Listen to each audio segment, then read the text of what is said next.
शुरू करते हैं बेटा। क्लास 17th कहता है कि complete each synthesis by using missing material reagent और प्रोडक्ट, मतलब जो भी मिसिंग है उसको पूरा करना है। आइए फोर्थ को देखते हैं। फोर्थ में सर रिएक्टेंट भी दिया है और प्रोडक्ट भी दिया है।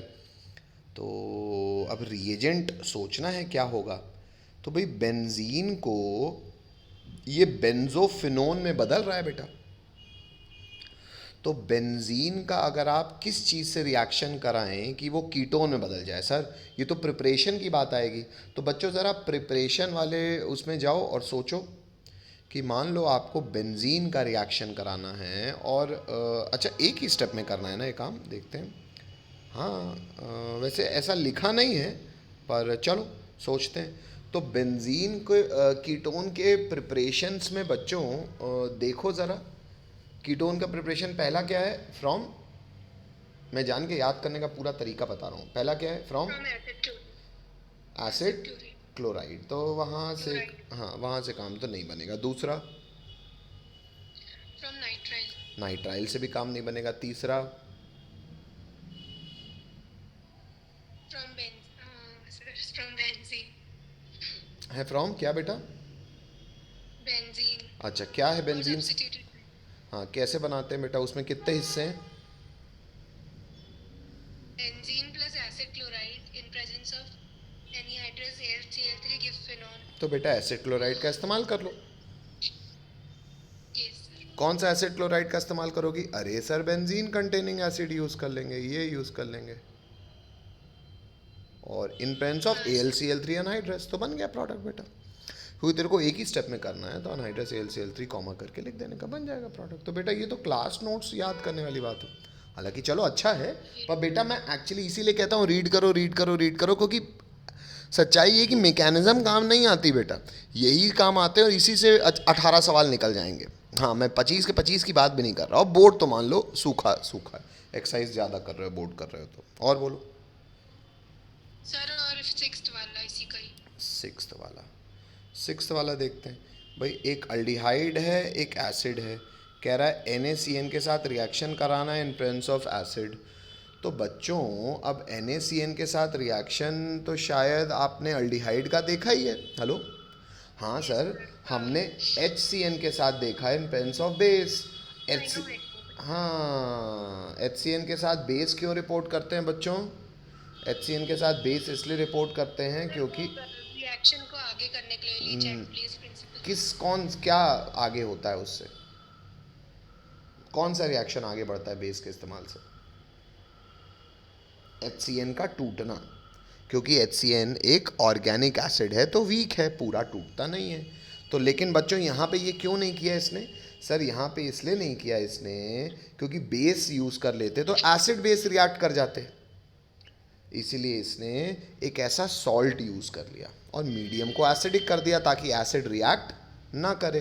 तो बन जाएगा बच्चों साइनोहाइड्रिन। हेलो, हाँ सर। बनाऊं। नहीं सर। चल, सर तो सी मतलब जो COOH लगा हुआ है कार्बोक्सिलिक एसिड उसका कुछ नहीं करना मेरे को। नहीं ये बेटा इसलिए लगा है क्योंकि आपको ये बता रहा है कि मीडियम को बेसिक मत करो। तो मीडियम को इसने कितनी सुंदरता के साथ एसिडिक दिखाया है कि भैया हाँ कार्बोक्सिलिक एसिड कोई यस। पंचायत नहीं करेगा। अगर मीडियम बेसिक होता तो ये सॉल्ट बना लेता और वो देखता रह जाता।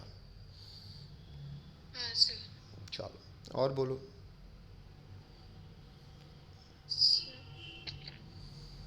बाकी लोगों पूछ लो भैया कुछ तो। चलो हटा दूं, हो गया। Yes sir. चलो यस सर।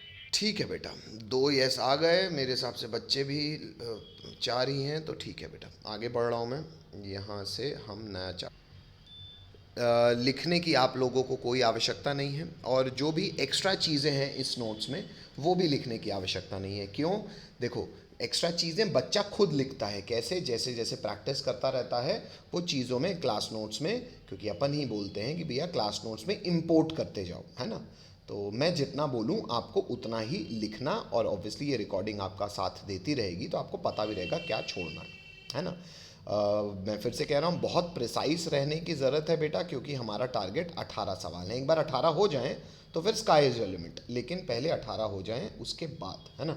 तो सबसे पहले हम पूर्णतः एनसीईआरटी पे केंद्रित रहते हुए अपनी चीज़ों को आगे बढ़ाते हैं, और हमारा चैप्टर यहीं से शुरू हो रहा है। हमारा चैप्टर है अमीन्स, और अमीन्स में बच्चों सबसे पहले हम ऑब्वियसली हमेशा ऑर्गेनिक में ही पढ़ते हैं इंट्रोडक्शन।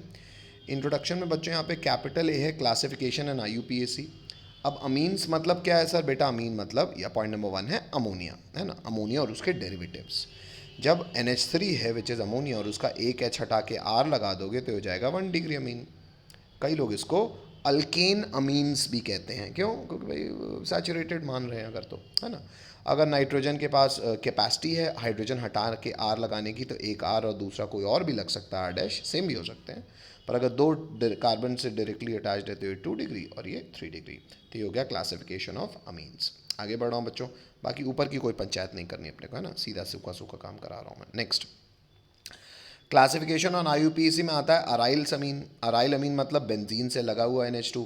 इससे क्या हो जाएगा सर? हमको शायद इतना ऑर्गेनिक पढ़ा हुआ, हमको पता है कि नाइट्रोजन पे लोन पेयर और फर्दर किसी इलेक्ट्रोनेगेटिव से नहीं जुड़ा है, तो नाइट्रोजन अपने लोन पेयर यहाँ पे +R करके रिंग को देगा, तो यहाँ पे पार्शियल डबल बॉन्ड कैरेक्टर आ जाएगा। तो ऑब्वियस सी बात है, जो RX रिएक्शन करता था एरोमेटिक X नहीं करता था, जो एल्कोहल करता था वो फिनॉल नहीं करता था, जो एलिफेटिक कार्बोनाइल करते थे वो एरोमेटिक नहीं करते थे, जो अल्काइल अमीन करेंगे वो एरोमेटिक अमीन नहीं करेंगे, या कुछ और स्थितियों में करेंगे। आइए उसके डिटेल जानेंगे। अच्छा, अब आईयूपीएसी की बात है बच्चों, तो नाइट्रोजन के साथ जब बेंजीन के साथ NH2 लगा रहता है तो ये जनरली कहलाता है एनिलीन, लेकिन एनिलीन इतना फेमस है कि आईयूपीएसी भी इस नाम को एक्सेप्ट करता है। अच्छा, पॉइंट क्रमांक 3 में मैं जो NH2 फंक्शनल ग्रुप है उसके बारे में डिटेल। अच्छा, इसमें ये कंफ्यूज मत होना बच्चों कि H2 का महत्व है, यहाँ पे नाइट्रोजन की बात कर रहा हूँ मैं। अगर ये 3 डिग्री हो, 2 डिग्री हो, 1 डिग्री हो, हमें फ़र्क नहीं पड़ता, ये नाइट्रोजन को नाम दे रहे हैं हम। हाइड्रोजन को तो ऐसे भी कभी नाम नहीं देते।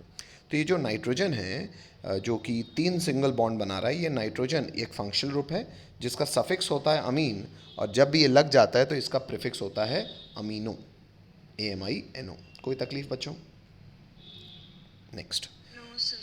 पॉइंट क्रमांक 3 में आपको इसमें लिखना है which is the structure of amines. अब स्ट्रक्चर ऑफ अमीन्स की बात करूँ तो नाइट्रोजन 3 सिग्मा बॉन्ड बना रहा है, वो किसी से भी हो, और एक लोन पेयर है। तो हमेशा की स्थिति में इसका स्टेरिक नंबर 4 होगा, क्यों? 3 बॉन्ड पेयर, एक लोन पेयर, तो स्टेरिक नंबर 4, तो हाइब्रिडाइजेशन sp3। लेकिन हमें पता है क्योंकि एक लोन पेयर है तो बेस में बनेगा ट्राइंगल और ऊपर ही है पिरामिड, तो ये शेप होगा ट्राइगोनल पिरामिडल। अब क्योंकि लोन पेयर है तो ये टेट्राहेड्रल एंगल से कम होगा, तो ये थीटा मुझे नहीं पता क्या होगा, 109 डिग्री 28 मिनट से कम होगा। कोई दिक्कत? No, sir. अच्छा, बाकी की डिटेलिंग बच्चों बेवकूफ़ी है, आपको देखने तक की आवश्यकता नहीं है। आगे बढ़ रहा हूँ मैं। तो हमारे इंट्रोडक्शन में कितने पॉइंट्स हो गए बच्चों? 3 पॉइंट्स। आगे बढ़ रहा हूँ मैं। नेक्स्ट,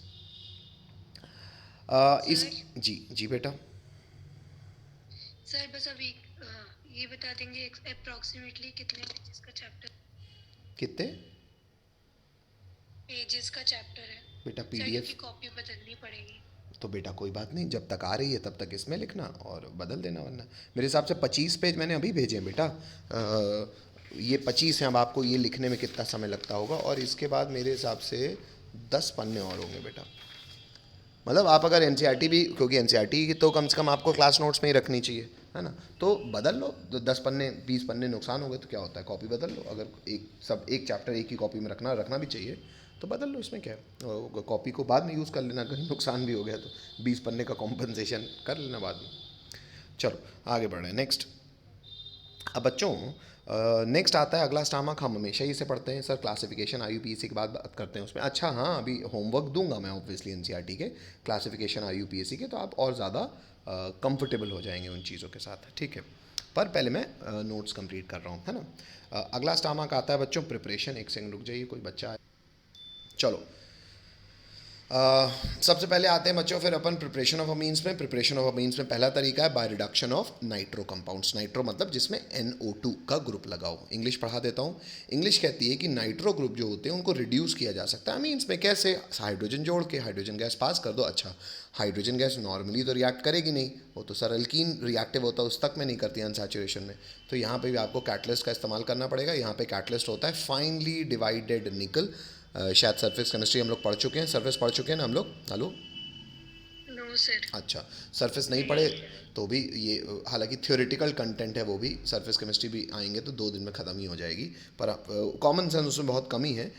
जैसे कोई सॉलिड होता है बेटा, सॉलिड कैटलिस्ट ऐसे यूज़ होता है कि सॉलिड में ना रिएक्टेंट्स आके एडजॉर्ब हो जाते हैं। जैसे मान लो कोई मॉलिक्यूल है वो एडजॉर्ब हो गया। अच्छा, अब एडजॉर्प्शन से फ़ायदा ये हो जाता है फिजिकल एडजॉर्प्शन से सरफेस में कि जो दूसरा मॉलिक्यूल आके अटैक करने वाला है ना उसको ओरिएंटेशन प्रॉपर मिल जाता है बॉन्ड बनाने के लिए। इसको ऐसे ही समझो कि मान लो आपको किसी को बहुत देर से ठूंसा मारना है कि आप चाहते हो एक ठूंसे में मर जाए, तो आप अपने किसी दूसरे दोस्त को बोलो कि उसके दोनों हाथ ऐसे पीछे पकड़ ले, तो फिर एकदम आप सीधा मुंह पे घुसा मार पाओगे, तो ओरिएंटेशन प्रॉपर हो जाता है। तो वही वाली बात है कि किसी दोस्त ने पकड़ लिया कि बोला मार मार मार, ऐसी वाली बात होती है। दिस इज फिजिकल एड्सॉर्प्शन, है ना।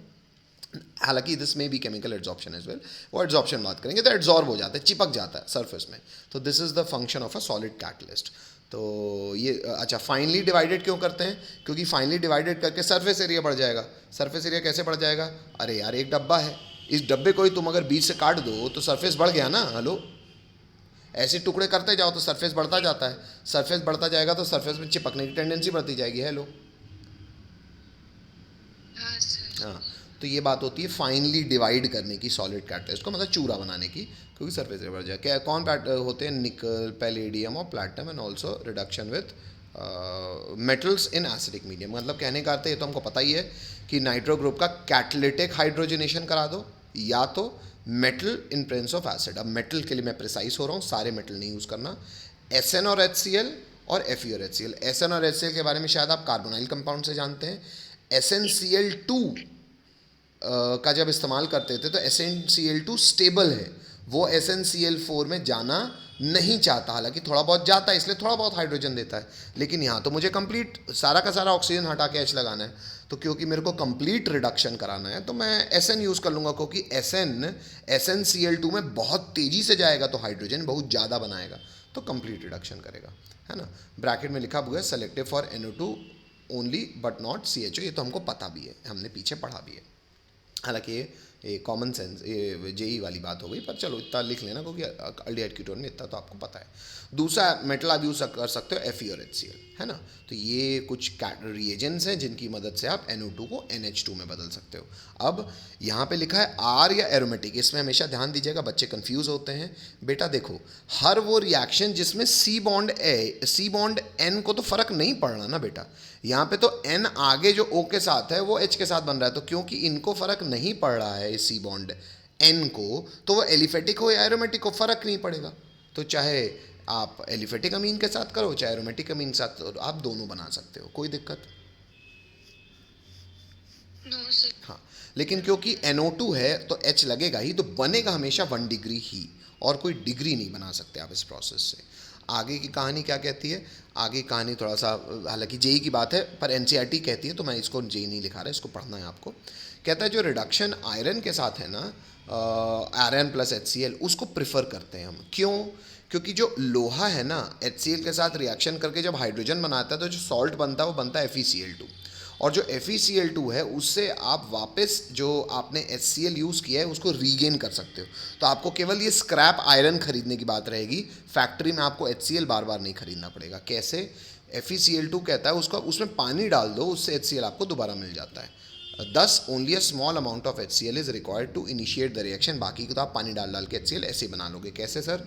बेटा FeCl2 जो बनता है Fe प्लस HCl के बाद, हाइड्रोजन तो यूज़ हो गई, जो FeCl2 बचा उसमें पानी डाल दो, वो फेरस हाइड्रोक्साइड PPT हो जाएगा और आपको HCl रिप्रोड्यूस हो जाएगा। तो आपको HCl बार बार नहीं खरीदना पड़ेगा। बात समझ में आती है? नेक्स्ट आगे की कहानी है, ये कुछ इंपॉर्टेंट बातें तो नहीं, ये नहीं लिखेंगे, ये जेई वाली बात है। नो नो, आगे बढ़ा हूँ। Next,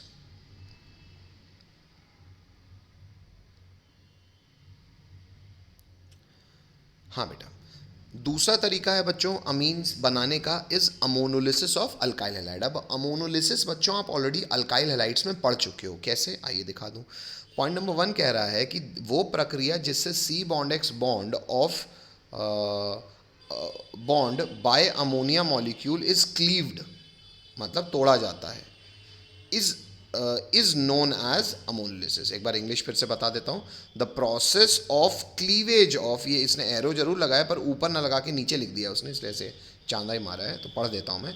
the process of cleavage of the C bond X bond by ammonia molecule is known as ammonolysis, मतलब वो प्रक्रिया जिससे सी बॉन्ड एक्स टूटता है अमोनिया द्वारा, इसको अमोनोलिसिस कहते हैं। कहता है ये रिएक्शन कैरी किया जाता है एक सील ट्यूब में। यहाँ थोड़ा सा आपको एक्स्ट्रा जानकारी मिल रही है, लगभग 100 डिग्री सेल्सियस में ये काम होता है, ठीक है। रिएक्शन देख लेते हैं, हमें पता ही है एसएन रिएक्शन है। अल्काइल हैलाइड में अमोनिया रिएक्ट करेगा, एज अ बेस जाएगा, वो उसको एक्स को निकाल देगा और एच एक्स के साथ एच एक्स बन जाएगा। हालांकि पहले ये एकदम बेसिक स्टेप बता रहा है, तो पहले केवल अटैक करवा रहा है। अटैक करवाएगा तो नाइट्रोजन इलेक्ट्रॉन दे देगा, तो हो जाएगा प्लस, और हो जाएगा एक्स माइनस, ये सॉल्ट बना दे रहा है। हेलो, अब आगे सॉल्ट से अमोनिया कैसे जनरेट करना है, तो कह रहा है कि इंग्लिश में कहता है द फ्री अमीन, मतलब जो अमीन है आपका फुर्सत फ्री, मतलब ये सॉल्ट के रूप में नहीं, the free amine can be obtain from ammonium salt, क्योंकि ये सॉल्ट है, by treatment with a strong base. क्यों? स्ट्रॉन्ग बेस लोगे तो वो स्ट्रॉन्ग बेस इस एक्स को ले जाएगा, और जो एक्स्ट्रा H प्लस होगा वो पानी के साथ OH माइनस के साथ पानी बना लेगा। तो ये बेस अपन ने NaOH डाला, उससे अपना 1 डिग्री अमीन फ्री हो गया। कोई तकलीफ? आगे बढ़ते हैं। पॉइंट क्रमांक 2 क्या है बच्चों इसमें? पॉइंट क्रमांक 2 कहता है कि अमोनोलिसिस हैज़ डिसएडवांटेज, क्या? Of yielding a mixture of 1 degree 2 degree amines and also a quaternary ammonium salt.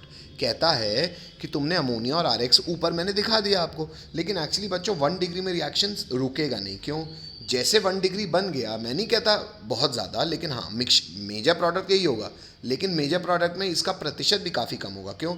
जैसे जैसे बनने लगेगा और अमोनिया अभी पूरा रिएक्ट नहीं किया है, तो अमोनिया इसको ना छोड़ के इसको भी अटैक कर सकता है।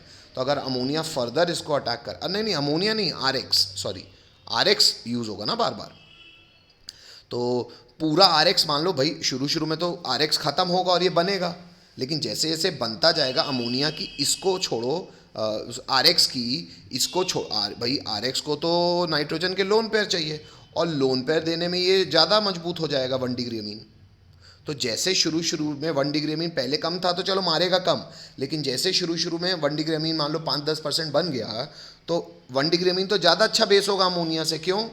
क्योंकि सर ये तो प्लस आई की भी मदद लेता जाएगा। मेरी बात समझ रहे हो? अब थोड़ा हाँ चाहिए मुझे।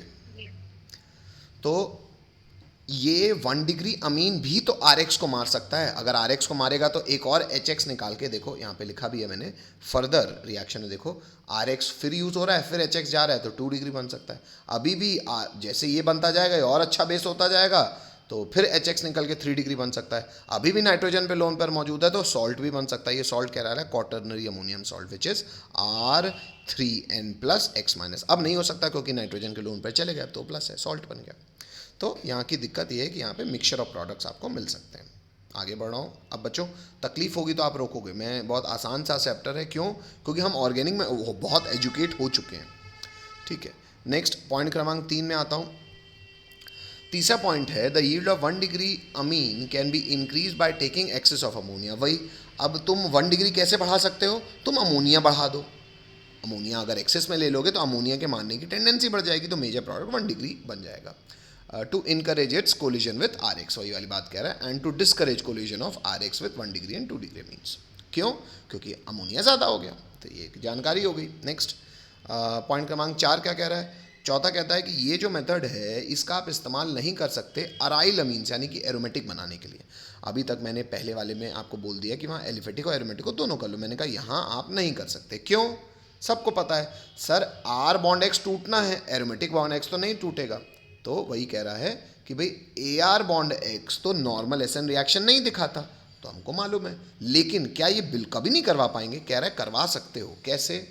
कहता है, फिर से पढ़ दे रहा हूँ, this method can not be use for preparation of aryl amines. Use तो नहीं कर सकते अनलेस, जब तक बेंजीन रिंग को आप एक्टिवेट ना कर दो, किससे?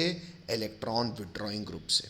मतलब सर बेटा अगर बेंजीन रिंग को आपने इलेक्ट्रॉन विड्रॉइंग ग्रुप लगा के, हाँ विड्रॉइंग ग्रुप ही लगेगा ना। क्यों सर?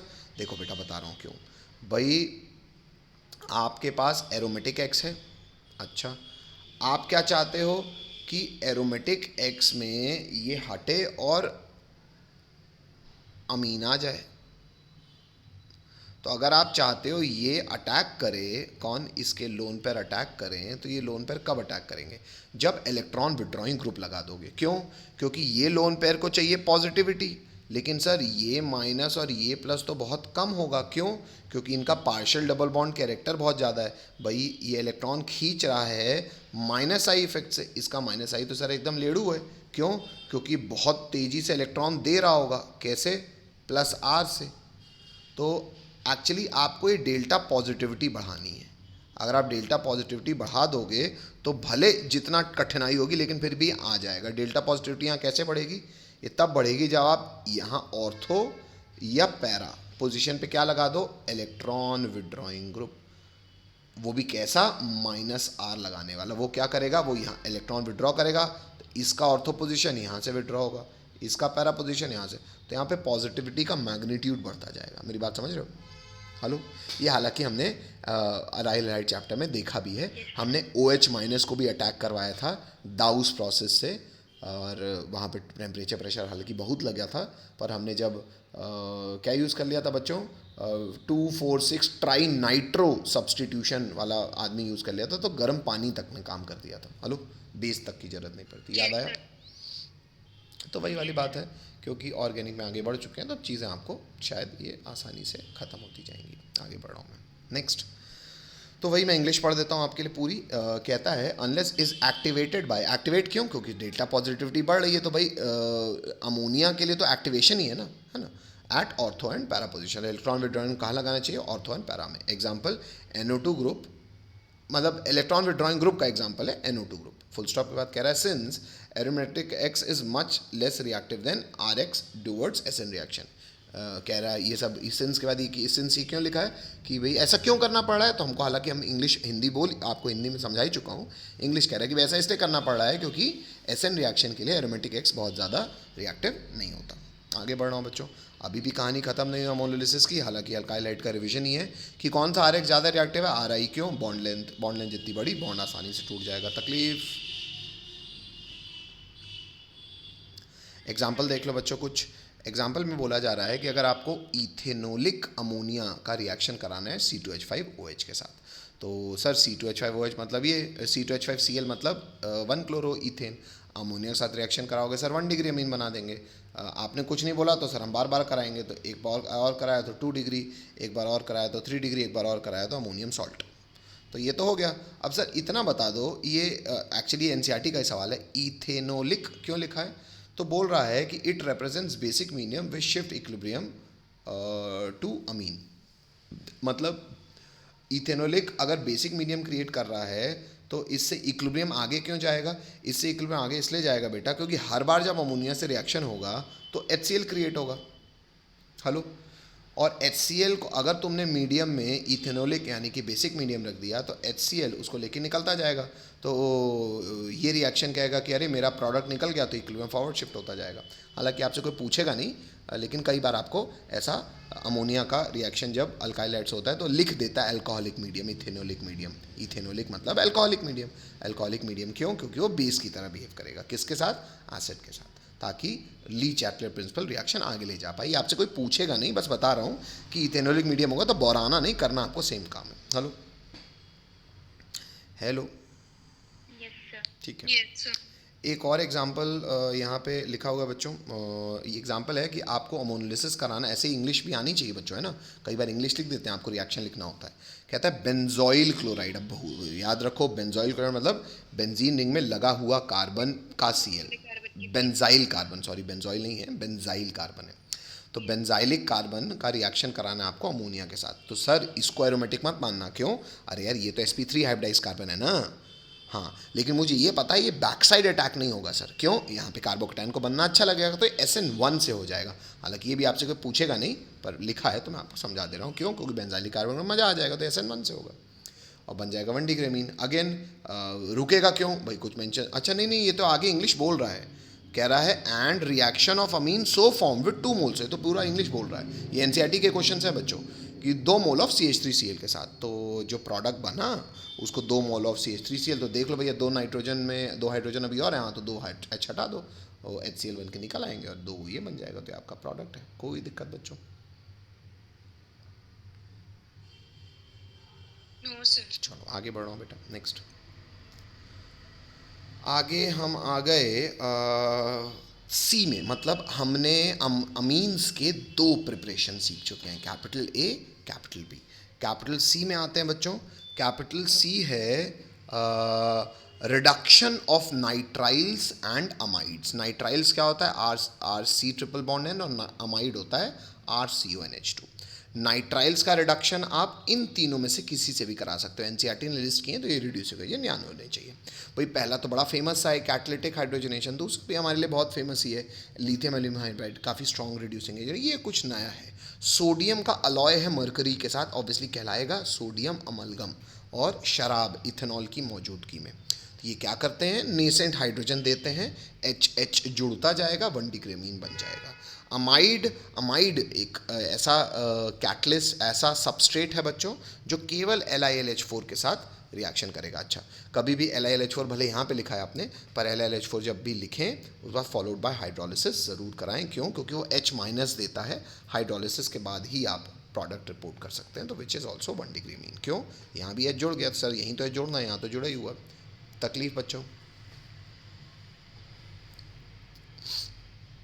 No, sir. नेक्स्ट आगे बढ़ता हूँ बच्चों। नेमिंग रिएक्शन है, बहुत फेमस नेमिंग रिएक्शन है, गैब्रियल थैलीमाइड सिंथेसिस। अब ये थैलीमाइड शायद आप लोगों ने बच्चों देखा हुआ है कार्बोक्सिलिक एसिड वाले चैप्टर में। आइए याद दिलाऊं, इंग्लिश बाद में बताऊंगा, पहले आपको ये समझा देता हूँ। देखो, इसका रिएक्टेंट होता है स्टार्टिंग मटेरियल थैलिक एसिड।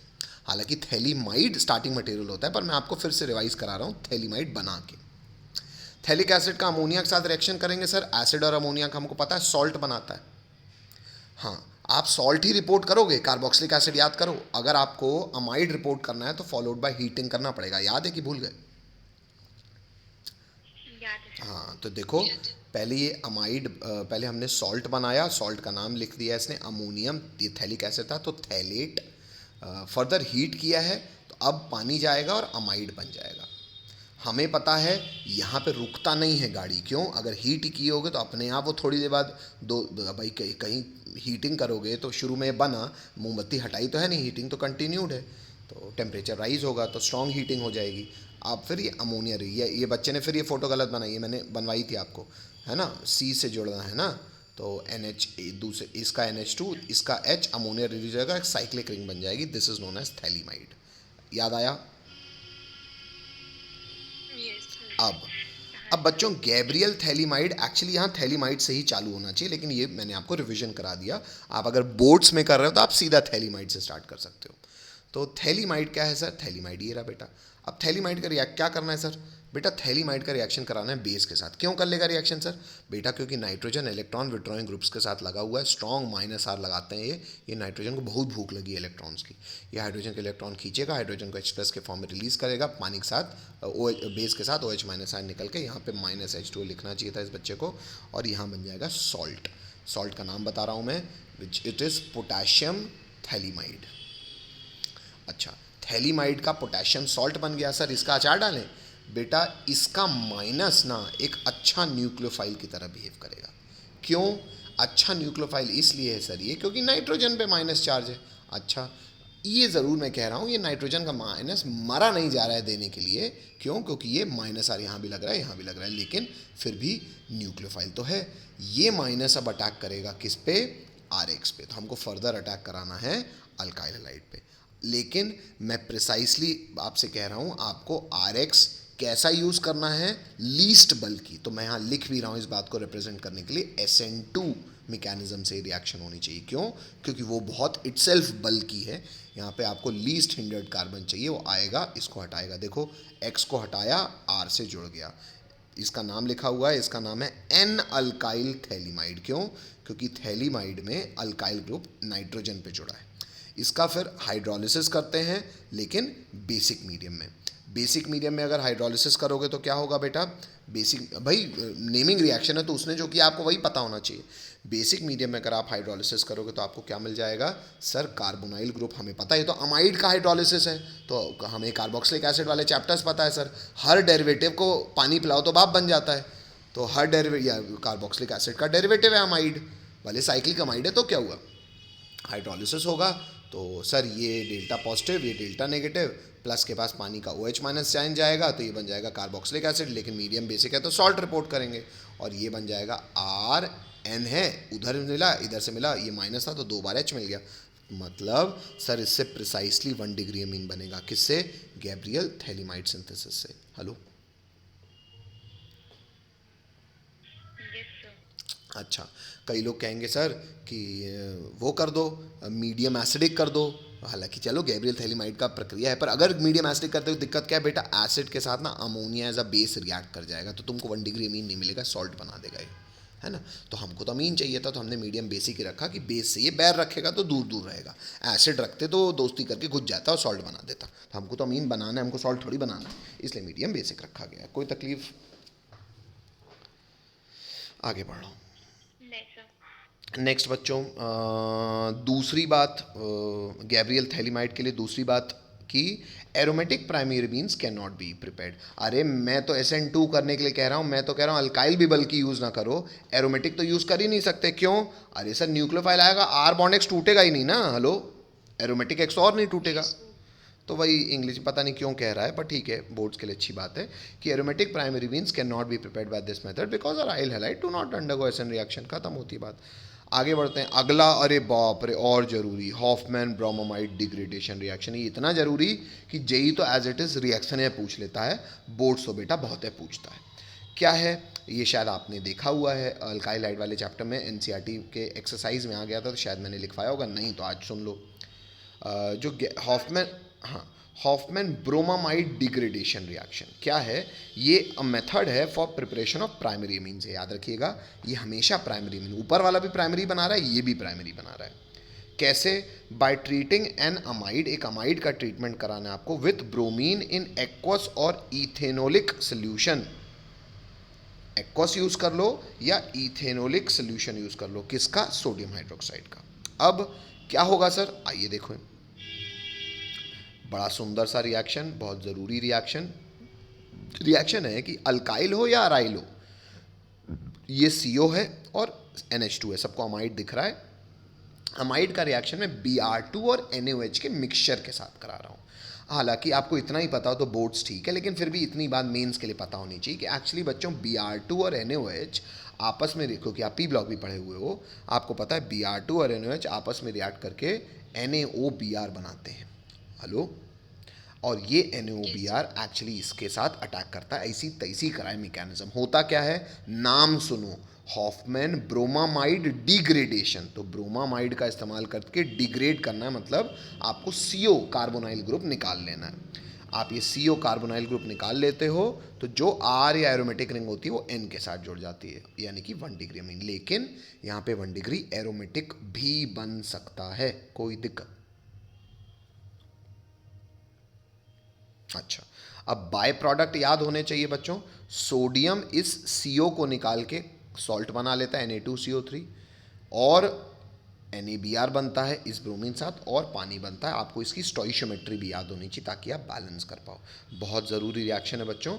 ये 5वां तरीका हो गया अमीन्स बनाने का। ऑल्दो 1 डिग्री अमीन बन रहा है, पर एलिफेटिक एरोमेटिक दोनों बन सकता है। आता हूँ मैं कुछ क्वेश्चंस पे। NCERT क्वेश्चंस है, बहुत फेमस क्वेश्चंस हैं। आइए कन्वर्जन्स कुछ कर लें।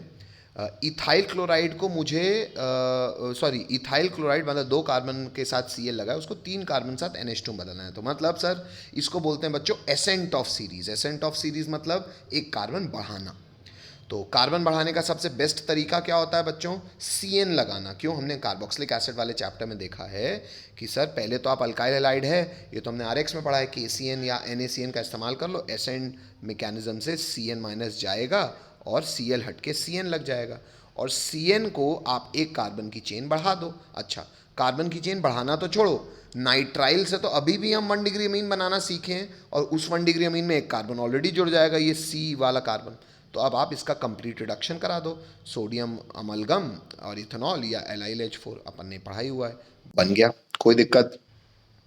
नेक्स्ट, कुछ और कन्वर्जन है बेटा जो हैं, कम से कम उतने कर लीजिए, बाकी NCERT का काम तो आपको मिलेगा ही। हाँ, बहुत इजी लगेगा फिर आपको। अगेन सर ये है बेंजाइल क्लोराइड। बेंजाइल क्लोराइड से हमको बनाना है एक कार्बन और जोड़ना है। तो ये सर ये सेम बात हो गई। कैसे भैया? सेम, इसका पहले KCN से रिएक्शन कराना, तो यहाँ लग जाएगा C ट्रिपल बॉन्ड N, फिर इसका रिडक्शन करा देना। कोई तकलीफ? No sir. आगे बढ़ जाऊँ? बस ऐसे ये इतने हलवा सवाल आते हैं बेटा, किसमें? बोर्ड्स में, है ना, कई बार JEE में भी। तो केवल चीज़ों को याद रखो, ये बहुत बड़ी बात है। आगे बढ़ता हूँ मैं। अच्छा, एक बच्चा आया है, चलो नेक्स्ट। बच्चों फिजिकल प्रॉपर्टीज़ को नोट क्यों डाला है सर? तो स्टार मार्क को कहता है बेटा बहुत छोटी सी बातें हैं, इसलिए नोट करके निपटा दे रहे हैं। फिजिकल प्रॉपर्टीज़ देखते हैं बेटा। फिजिकल प्रॉपर्टीज़ कहती हैं अमीन्स की कि सबसे पहली बात, जो लोअर एलिफेटिक अमीन्स होते हैं, मतलब अल्काइल अमीन्स की बात कर रहे हैं, वो गैस होते हैं विथ फिशी ओडर, मतलब जिनमें कार्बन की चेन कम होती है, वो जनरली गैस होते हैं। कार्बन की चेन कम है तो अट्रैक्शन फोर्स इतना नहीं हो पाता, रूम टेम्परेचर में गैस रहते हैं। हाँ, मछली जैसी गंदगी बदबू आती है, ये थोड़ा सा फैक्चुअल बात है। कहता है aniline and other aryl amines are usually colourless but get coloured on storage due to atmosphere, है ना, या एटमॉस्फेरिक रिएक्शन, है ना। तो आपको ये जानकारी होनी चाहिए कि जो एनिलीन है और बाकी के अराइल अमीन्स हैं, ये रहते तो यूजुअली कलरलेस हैं, लेकिन इनमें कलर आ जाता है कब? जब आप इनको स्टोर करते हो। क्यों? क्योंकि एटमॉस्फेयर में जो मौजूद गैसेस हैं उनके साथ ये बहुत आसानी से रिएक्शन कर जाती हैं। डिटेलिंग क्या है सर? ऐसे कराओ, कोई आवश्यकता नहीं है। नेक्स्ट, आगे बढ़ेंगे। बस एक कलर चेंज हो सकता है, तो आप इसको याद रखिएगा। नेक्स्ट, पॉइंट क्रमांक 2 क्या है? दूसरा पॉइंट कहता है कि जो लोअर एलिफेटिक अमीन्स होते हैं पानी में सॉल्युबल होते हैं। क्यों? क्योंकि NH2 भी हाइड्रोजन बॉन्डिंग कर सकता है, तो because they can form hydrogen bond with water molecules. However solubility घटती जाएगी with increase in molar mass of amine, यानी कि कार्बन की चेन बढ़ने से। क्यों? पता ही है, due to increase in size the hydrophobic alkyl part, क्योंकि भाई जो कार्बन की चेन बढ़ रही है वो थोड़ी H बॉन्डिंग कर पाएगा। और वही अल्कोहल के बात में, अल्कोहल केस में भी बात थी। लेकिन हाँ, अल्कोहल और इससे कंपैरिजन कह रहा है ये। कहता है अगर आप अल्कोहल को कंपेयर करोगे अमीन से, तो alcohol are more polar than amines, यानी कि ज़्यादा सॉल्युबल है। क्यों? क्योंकि वो OH रखते हैं, OH ज़्यादा स्ट्रॉन्ग H बॉन्डिंग कर पाएगा बनस्पत NH के। ये हो गई बात खत्म। पॉइंट क्रमांक 3 है फिजिकल प्रॉपर्टी की। ये थोड़ा सा अच्छी बात है बच्चों, बोर्ड्स में JEE बड़ा फेमस है बहुत आसान सी चीज़। क्या? Order of boiling point of isomeric amines. Isomeric amine मतलब कार्बन की संख्या बराबर है, लेकिन अगर तुम 1 डिग्री हो या 2 डिग्री हो या 3 डिग्री हो, तो 1 डिग्री ज़्यादा बॉइलिंग पॉइंट होगा। क्यों? क्योंकि 1 डिग्री में NH करने की कैपेसिटी ज़्यादा है, क्योंकि उसके पास 2 NH2 हैं, और 3 डिग्री में मिनिमम है क्योंकि उसके पास NH है ही नहीं। हाइड्रोजन बॉन्डिंग तो N बॉन्ड H कर पाता है ना, तो जितना ज़्यादा H बॉन्डिंग उतना ज़्यादा मॉलिक्यूल में अट्रैक्शन, उतना ज़्यादा उसका बॉइलिंग पॉइंट। इंग्लिश में वही लिख रहा है। कहता है जो टर्शरी मीन है do not have intermolecular association due to absence of hydrogen atom for H bond formation. Tertiary तो H बॉन्डिंग कर भी नहीं पाता है, इसलिए बॉइलिंग पॉइंट कम है। बहुत फेमस सवाल आते हैं बच्चों इसके। एक सवाल आपके सामने है, आपको 3 अमीन दिए हैं ABC, एक 1 डिग्री है, 2 डिग्री, 3 डिग्री है। बहुत कठिन सवाल है। सबसे ज़्यादा बॉइलिंग पॉइंट किसका होगा? अच्छा नहीं और है, ABC में तो हमको पता है सबसे ज़्यादा A, क्योंकि वो 1 डिग्री है, फिर B और फिर C। या एक पेज में था इसलिए लिख दे रहा हूँ इनका ऑर्डर। अब बात करते हैं, इनसे कंपेयर कर देते हैं। D हो गया बच्चों सेम, लगभग आप कार्बन देख मतलब संख्या देखना, कार्बन भले यहाँ पे नाइट्रोजन नहीं, लेकिन कार्बन संख्या एक एक्स्ट्रा है तो बैलेंस कर लेगा। तो ये हो गया अल्केन, ये तो सबसे घटिया, देखो D सबसे पीछे, और एल्कोहल भले ये 1 डिग्री से भी आगे निकल जाएगा, तो देखो E सबसे आगे है। आसान सा क्वेश्चन है, पर ये सब आना चाहिए बच्चों। कम तकलीफ? क्वाटरनरी अमीन तो ऐसे ही रखते हैं बेटा क्वाटरनरी अमीन अमीन कहलाता ही नहीं बेटा, वो तो सॉल्ट है, उसको तो मैं कंपेयर ही नहीं कर रहा। हाँ, है ना, ठीक है। आगे बढ़ रहा हूँ बेटा। नेक्स्ट कुछ और, हालांकि इंटेक्स क्वेश्चन है, होमवर्क था, पर चलो देख ही लो, आप करोगे आपके लिए और आसान हो जाएगा चीज़ें। कहता है बेंजीन को एनिलीन में कन्वर्ट करो। सर कैसे करेंगे? बेटा सोचने की बात थी, पर चलो सामने है तो एक बार चर्चा कर ही लेते हैं। सर अमीन्स हमने बनाना सीखा है, बहुत तरीके हैं, आप वो सब तरीकों पहले लिखोगे फिर धीरे धीरे रीड करोगे तो आपको याद होंगे।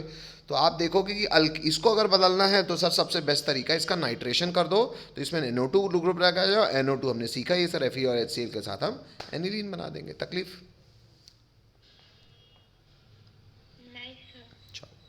आगे बढ़ते हैं। रिडक्शन ऑफ आइसोनाइट्राइल, बेटा ये सब फालतू है, एडवांस की बात है, फालतू काम नहीं करेंगे, तो मैं बता भी नहीं रहा, वो आपके पास रिकॉर्डिंग रहेगी, आपको पता होगा आपको नोट्स में क्या क्या स्किप करना है। ठीक है, नेक्स्ट। अरे वाह सर, ये तो केमिकल प्रॉपर्टीज़ में आ गए हम। हाँ बेटा, तो आसान से बात है, केमिकल प्रॉपर्टीज़ में आते हैं बच्चों। केमिकल प्रॉपर्टीज़ ऑफ अमीन की बात करते हैं। केमिकल प्रॉपर्टीज़ में सबसे पहला आता है capital A, basic character of amine, basic nature. Master nitrogen पे lone pair as a base behave करेगा, बिल्कुल करेगा। आइए पॉइंट क्रमांक 1 में चर्चा करें। जैसे हमने कार्बोक्सिलिक एसिड पहले एसिड की कंपैरिजन किया था, यहाँ पे बेस का करेंगे। बेसिक कैरेक्टर ऑफ अमीन में बेटा पहला पॉइंट हमने लिखा है कि अमीन जो होता है being basic in nature react करता है एसिड के साथ टू गिव सॉल्ट। मतलब चाहे एलिफेटिक हो चाहे एरोमेटिक हो, एसिड के साथ तो रिएक्शन करेगा ही, नाइट्रोजन के लोन पेयर जाएंगे। हाँ कंपैरिजन कर लेंगे अभी एलिफेटिक एरोमेटिक में, पर करते दोनों हैं और क्या बनाते हैं? सॉल्ट। हेलो, ठीक है। अब आइए स्ट्रेंथ कंपैरिजन करें। उसके लिए कह ही रहा है कि जैसे एसिड में Ka देखते थे, यहाँ पे डिसोसिएशन कांस्टेंट ऑफ बेस यानी कि Kb देखेंगे। तो कोई बेस अगर स्ट्रांग है तो उसका Kb ज़्यादा होगा, तो वही कह रहा है Kb is directly proportional to, base नहीं लिखना, बेसिक नेचर लिखना है ना। तो ये होना चाहिए आपका बेसिक नेचर, मतलब जितना ज़्यादा बेसिक नेचर होगा उतना ज़्यादा Kb होगा और उतना कम Pkb होगा। क्यों? क्योंकि Pk हमको, ये हमने एसिड में भी देखा है, is minus of log of Kb। ठीक है, आगे बढ़ रहा हूँ। नेक्स्ट, अभी भी बेसिक नेचर में अभी बात, वो तो बहुत बेसिक सी बात की है, पॉइंट क्रमांक 2 में कुछ आगे चर्चा करने वाला हूँ मैं। कह रहा है comparison of basic nature of alkyl amine versus ammonia. अभी मैं एरोमेटिक को साइड रखा हूँ, मैं अल्काइल अमीन और अमोनिया का कंपैरिजन कर रहा हूँ। बेटा अब इसको ऐसे समझो कि अल्काइल अमीन और अमोनिया का जो बेसिक नेचर का कंपटीशन होता है बच्चों, it is like a race. कैसी रेस? कोई सिंगल, मतलब एक इवेंट। अच्छा, तो इवेंट में टीम ए है और टीम बी है, तो इवेंट में अलग अलग रेसेस होंगी ना। जैसे 2 हाउस हैं, जैसे हो गया मान लो पहला साइकिल रेस 5-5 नंबर की थी, ये फर्स्ट आया तो ये 5 नंबर पाया, ये सेकंड आया तो ये 2 नंबर पाया। वैसे मान लो सी कोई था, वो थर्ड आया तो वो 1 नंबर पाया। तो फिर मान लो दूसरी रेस थी कोई अच्छी वाली बताओ, मैराथन रेस 10 किलोमीटर दौड़ना है, इसमें जो फर्स्ट आया हो सकता है इसमें सी फर्स्ट आए, और क्योंकि मैराथन रेस थी तो इसमें फर्स्ट आने वाले को 10 नंबर मिल रहा है। मेरी बात समझ रहे हो? जैसे यहाँ पे ए फर्स्ट आया लेकिन मिला 5 नंबर, क्योंकि हल्की रेस थी, चम्मच रेस थी। हेलो, मेरी बात समझ रहे हो? तो अरे हाँ ना तो बोल दो। अच्छा, तो बेटा यहाँ पे मैं बेसिक नेचर का कंपैरिजन कर रहा हूँ, लेकिन अलग अलग पैमाने पे। सर अब किस पैमाने पर अगर कोई फर्स्ट आता है तो उसको कितना वेटेज मिल रहा है फर्स्ट आने का, ये कैसे पता चलेगा? बेटा ये मैं लास्ट में डील कर दूंगा आपको, ठीक है। लेकिन ये याद रखना कि हर रेस कंपेरेबल नहीं है, कि कोई कंपटीशन ऐसा है जिसमें फर्स्ट आने पे वेटेज ज़्यादा है। मेरी बात समझ रहे हो? ठीक है, आइए बेसिक नेचर का कंपैरिजन करा दूँ। तो कहता है basic nature depends on the following factors. ये वो फॉलोइंग रेसेस हैं। पहला रेस है इंडक्टिव इफेक्ट। ये तो कॉमन सेंस लग जाएगा आपको। इंडक्टिव इफेक्ट के हिसाब से आप बताओ बच्चों, 3 डिग्री का अच्छा बेस होना चाहिए कि 2 डिग्री की 1 डिग्री? सर इंडक्टिव कहता है जितना ज़्यादा प्लस है उतना ज़्यादा इलेक्ट्रॉन का डिलोकलाइजेशन और उतना ज़्यादा इलेक्ट्रॉन देने की टेंडेंसी। तो इस इफेक्ट के हिसाब से तो हम कहेंगे 3 सबसे अच्छा, फिर 2, फिर 1। हेलो, और बच्चों एक्चुअली यही सबसे ज़्यादा डोमिनेटिंग फैक्टर भी होता है। सबसे ज़्यादा मतलब मोस्टली। हेलो, चलो नेक्स्ट। तो इसमें 3 डिग्री जीत गया। अच्छा, फिर बात आती है स्टेरिक फैक्टर की। अच्छा, स्टेरिक फैक्टर के हिसाब से सोचिए। स्टेरिक फैक्टर के हिसाब से बच्चों ये पहले है क्या, पहले आपको ये समझाऊं कि मान लो मैं नाइट्रोजन हूं, मेरे पास लोन पेयर है, मुझे इलेक्ट्रॉन देने हैं। भाई मैं माइनस हूं, मुझे किसी प्लस को इलेक्ट्रॉन देना है, ठीक है। अब बेटा मान लो जब मैं इलेक्ट्रॉन देने जा रहा हूं और मैं खुद ही बहुत बल्की हूं, तो आपको नहीं लगता मेरा लोन पेयर देना भिड़ेगा उससे? Yes, sir. माना प्लस आई से वो हुआ, लेकिन मैं खुद इतना मोटा हो गया कि मेरा बल्कीनेस जाना तो मुझे किसी न्यूक्लियस के पास ही है, मतलब किसी एटम के पास ही जाना है। तो एटम पास जा रहा हूं तो मेरा बल्कीनेस क्या उसको भगा नहीं देगा? भगाएगा। तो उस आधार पे सबसे ज़्यादा बेटा यहाँ पे अमोनिया आप मत ही रखना, आप सिर्फ पहले अमीन्स में कंपैरिजन करना। तो इस हिसाब से सबसे अच्छा बेस कौन होना चाहिए? 1 डिग्री, फिर 2 डिग्री, फिर 3 डिग्री। मानते हो कि नहीं? ये तो उल्टा हो गया Yes, सर, sir. हो गया ना उल्टा। Yes, sir. भाई उसमें जिसमें 1 डिग्री हार रहा था, यहाँ 1 डिग्री फर्स्ट आ गया, ठीक है, दूसरा फैक्टर हो गया। तीसरा फैक्टर देखते हैं बेसिक नेचर का। तीसरा फैक्टर है बच्चों हाइड्रेशन इफेक्ट या हाइड्रेशन फैक्टर। अब ये क्या है बेटा? तुमको अगर किसी को इलेक्ट्रॉन देना या लेना है तो वो कम से कम तुम्हारे मीडियम में मौजूद होना चाहिए। फॉर इंस्टेंस तुमको किसी आदमी को घूसा मारना है, तो तुम यहाँ बैठे हो और वो जबलपुर में बैठा है, तुम घूसा मार लोगे? नहीं। एटलीस्ट एक प्लेटफॉर्म पे तो आओ। ठीक है तुम्हारे में बहुत शक्ति है, तुम एक साथ 200 लोग मार सकते हो, मान लिया, लेकिन यहाँ बैठ के कैसे मारोगे? वहाँ जाओ तो पहले उसके पास एक मीडियम में तो मौजूद हो। हेलो, हाँ सर। अच्छा अच्छा, तो कोई भी दो लोग रिएक्ट जब करते हैं तो बेटा दो सॉल्ट को अगर आपको रिएक्ट करना है तो एक सॉल्ट और दूसरे सॉल्ट को ऐसे अपने हाथ में मसल दो कि रिएक्शन नहीं होगा। रिएक्शन होने के लिए आपको सॉल्वेंट डालना पड़ेगा। सुपारी और तम्बाकू भी मिलाने के लिए चूना लगता है, चूने के साथ जब तक रगड़ोगे नहीं वो फ्लेवर नहीं आता, मतलब वो मिला नहीं है। अच्छा, तो सर सॉल्वेंट तो लगता ही है। अच्छा, तो आइए देखें। अब पॉइंट ये है कि तुम्हारे में बहुत शक्ति, तुम मीडियम में आ ही नहीं पाए तो क्या मार लोगे? अच्छा, मीडियम कौन होता है? Universal solvent is water.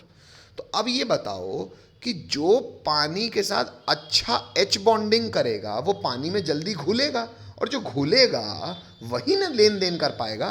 Hello, Yes, sir. 1 degree अमीन बच्चों ज्यादा हाइड्रोजन के थ्रू एच बॉन्ड कर सकता है, 2 डिग्री अमीन कम, 3 डिग्री अमीन बिल्कुल नहीं के बराबर। हेलो, बल्कि ना ही कह रहा हूं। हेलो, हाँ सर। ठीक है। तो अब अगर एच बॉन्डिंग सबसे ज्यादा 1 डिग्री कर पाया है तो 1 डिग्री सबसे ज्यादा सॉल्युबल, जो घुलेगा वही ना लेन देन करेगा। तो इस हिसाब से भी हाइड्रेशन इफेक्ट के हिसाब से भी 1 डिग्री टॉप पे, 3 degree last. Hello, Yes, sir. तो बच्चों 3 रेसों में पहली रेस में 3 डिग्री जीता, ठीक है, लेकिन बाकी की 2 रेस में 3 डिग्री लास्ट आया। हेलो, हाँ सर। लेकिन मैंने आपको ये बोला ही है कि सबसे ज्यादा डोमिनेटिंग इन जनरल इंडक्टिव ही होता है इन सब फैक्टर्स में। तो मतलब 3 डिग्री और 1 डिग्री में, चलो 1 डिग्री 2 में फर्स्ट आ रहा है, पर 3 डिग्री सबसे मेन रेस में फर्स्ट आने के कारण उसने कॉम्पनसेट कर लिया किसको? 1 डिग्री को। अब मैं आपको बात करता हूं, मैं क्यों कहता हूं फालतू चीजें छोड़ो और एनसीईआरटी पढ़ो कि 18 सवाल निकल जाए। मैं बात करता हूं बीइंग अपने, हालांकि ये भी करना बहुत कठिन है, ऐसी बात नहीं कि हर आदमी कर लेता है, ऐसा आदमी बिल्कुल मीडियोकर नहीं कहलाएगा, लेकिन 18 सवाल सोच लेके जाना आपको खराब कॉलेज में नहीं पहुंचने देगा। अच्छा, ये क्यों ऐसा है? क्योंकि, और ये सिर्फ फिजिक्स, ये नहीं कि आपको एक सब्जेक्ट बने, आपको फिजिक्स केमिस्ट्री मैथ्स तीनों बने, तीनों में 18 18 18। चलो केमिस्ट्री में 18 कर लो, फिजिक्स मैथ्स से 15 15 करो, टाइम ज़्यादा लगेगा। ये हाँ 18 करो, करो भी 40 मिनट में, यही फायदा है केमिस्ट्री अच्छी होने का कि 20 मिनट भी बचाओ, सवाल भी ज़्यादा करो। अच्छा, उससे भी सब में आप बराबर बराबर करो कि किसी को ज़्यादा और किसी को कम नहीं किया। इसका टेक्निकल एग्जाम्पल है अमीन। 3 डिग्री किसी में फर्स्ट आ रहा है, 1 डिग्री किसी में फर्स्ट आ रहा है, 2 डिग्री किसी में फर्स्ट नहीं आया बेटा, लेकिन 2 डिग्री में किसी में हारा भी नहीं। Hello, it was always a mediocre and mediocre wins, and mediocre wins, हमेशा 2 डिग्री जीतता है। अब सर ये हमको कैसे पता चलेगा कौन सी रेस का क्या वेटेज? नहीं बेटा, ये पता तो चल सकता है केवल एक्सपेरिमेंटल वैल्यू ऑफ केबी से। हेलो, और ये एक्सपेरिमेंटल वैल्यू ऑफ केबी जब ऑब्जर्व की गई, तो मैं आगे आपको इंग्लिश पढ़ दे रहा हूं, मैं कह भी रहा हूं, कहता है decreasing order of extent of, अच्छा ये तो वही बात हो गई, तो बेसिक, अच्छा, the basic nature of amine is combined combination of outcome of all the three effects, but in general plus I effect dominates the decision, hence, अच्छा, प्लस आई इफेक्ट डोमिनेट कर रहा है। इससे मैं कंक्लूड क्या कर रहा हूं, आप गौर किए होंगे, मैंने टॉपिक लिखवाया आपको अल्काइल अमीन और अमोनिया में, और मैंने अमोनिया जहां लिखा था वहां से भी काट दिया। सबसे पहले इंडक्टिव इफेक्ट डोमिनेंट है, उसका मैं इस्तेमाल यहां कर रहा हूं कि क्योंकि इंडक्टिव इफेक्ट डोमिनेंट है, अमोनिया तो कहीं से नहीं लगा, मैंने सारे अल्काइल अमीन्स को चाहे जैसे भी हूं अमोनिया से जिता दिया। तकलीफ, मैं अमोनिया को कंपटीशन में लाया ही नहीं, क्योंकि मैंने कहा इंडक्टिव डोमिनेटिंग है, तो कोई भी अल्काइल अमीन अमोनिया से स्ट्रॉन्ग बेस होगा। कम, कोई दिक्कत? ठीक है, अब मैं अल्काइल अमीन्स में कंपेयर कर रहा हूं, लेकिन प्रिसाइज होके। क्यों? क्योंकि बेटा केबी की वैल्यू ये बताएगी आपको। अच्छा, केबी की वैल्यू बताती है मिथाइल के केस में 2 डिग्री सबसे अच्छा, जो मैंने आपको बात कही। अब मिथाइल के केस में बच्चों इंडक्टिव जो है वो एक कार्बन की चेन लगा रही है, इंडक्टिव डोमिनेटिंग जरूर है पर लगा एक कार्बन की चेन रही है, तो इस केस में जीतता है 1 डिग्री 3 डिग्री से, ये याद रखना पड़ेगा बच्चों। अमोनिया हार रहा है, और अगर R इथाइल है यानी कि C2H5 का ग्रुप है, 2 डिग्री अभी भी फर्स्ट है, पर क्योंकि इथाइल का प्लस आई मिथाइल से ज्यादा है, इसलिए 3 डिग्री जीत जाएगा 1 डिग्री से। मेरी बात समझ रहे हो?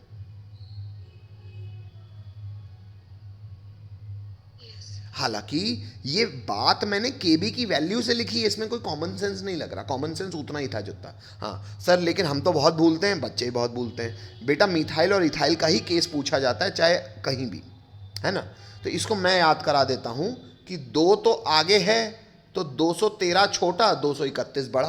हेलो, 213 छोटा मतलब मिथाइल के केस में, 231 बड़ा मतलब बड़ा इथाइल के केस में। 2 तो याद ही रहता है, 213 और 231 से आपका काम हो जाएगा, छोटे में छोटा बड़े में बड़ा, कोई दिक्कत? हेलो, तो 213 231। नेक्स्ट पॉइंट क्रमांक 3, अभी भी बेसिक नेचर की कहानी खत्म नहीं हुई। क्यों? क्योंकि मैंने अल्काइल अमीन और अमोनिया में तो कह दिया कि अल्काइल जीतेगा, अमोनिया हारेगा, और कौन अल्काइल में कौन जीतेगा ये डिपेंड करेगा अल्काइल ग्रुप कौन है। मिथाइल इथाइल का बता दिया, उससे आगे आपको पूछता नहीं है। क्यों? क्योंकि केबी का वैल्यू देखनी पड़ेगी। अच्छा, अब मैं बात कर रहा हूँ अराइल अमीन और अमोनिया में। अराइल अमीन मतलब एरोमेटिक अमीन, आइए इसको देख लें। बहुत आसान सी बात है सर ये तो। अराइल अमीन में बच्चों नाइट्रोजन के लोन पे, नाइट्रोजन के पास तो है ही नहीं, रेजोनेटिंग स्ट्रक्चर देख लो, बहुत बार बनाया हुआ है, एक बार फिर बना दिया अपन ने। नाइट्रोजन पे 4 रेजोनेटिंग स्ट्रक्चर में 3 में तो लोन पेयर है ही नहीं, है ही नहीं, तो देगा कैसे? ऑब्वियस सी बात है, रेजोनेंस डोमिनेटिंग इफेक्ट है, उसके कारण नाइट्रोजन पास लोन पेयर है ही नहीं। तो अराइल अमीन तो अमोनिया से भी कमजोर है, अल्काइल अमीन से तो कंपटीशन कराने की जरूरत ही नहीं। इंग्लिश पढ़ दे रहा हूं आपके लिए।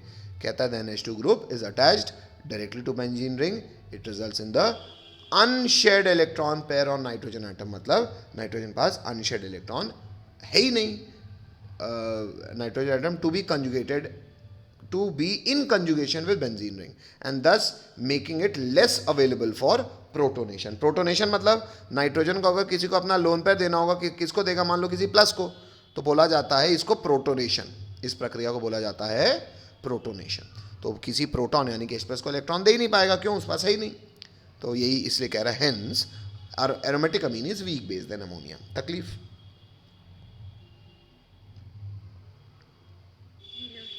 अब सर बेसिक नेचर तो जान लिया, कंपैरिजन कर लिया, कुछ रिएक्शन बता दो इसके एज अ बेस। तो पॉइंट क्रमांक 3 में इसके बेसिक नेचर का रिएक्शन बता रहे हैं। अल्काइलेशन हम पढ़ ही चुके हैं, 1 डिग्री अमीन अल्काइलाइट से बनाएगा, 2 डिग्री 2 डिग्री बनाएगा, 3 डिग्री 3 बनाएगा सॉल्ट। तकलीफ? हेलो, नहीं नहीं बेटा, ये बी नहीं है, इसके बेसिक नेचर को आगे बढ़ा रहा हूं, ये 3 है, बेसिक नेचर ही है ना बेटा। हेलो, 3 तो हो गया ना अराइल और अमोनिया में। हो गया क्या 3? ये सर ये बी है। फिर आगे सी होगा। हाँ तो आगे सी है तो फिर ये बी है। कैसे बी बनाया है? 3 दिख रहा है, चल कोई बात नहीं। रेड पेन से लिखा है, अच्छा बच्चा है। तो देखो रेड पेन से 3 लिखा है और रेड पेन से सॉरी रेड पेन से बी लिखा है और रेड पेन से ये मतलब बड़ा ए बड़ा बी बड़ा सी, ये पेन चेंज कर रहा है। वेरी गुड, सुंदर बच्चा।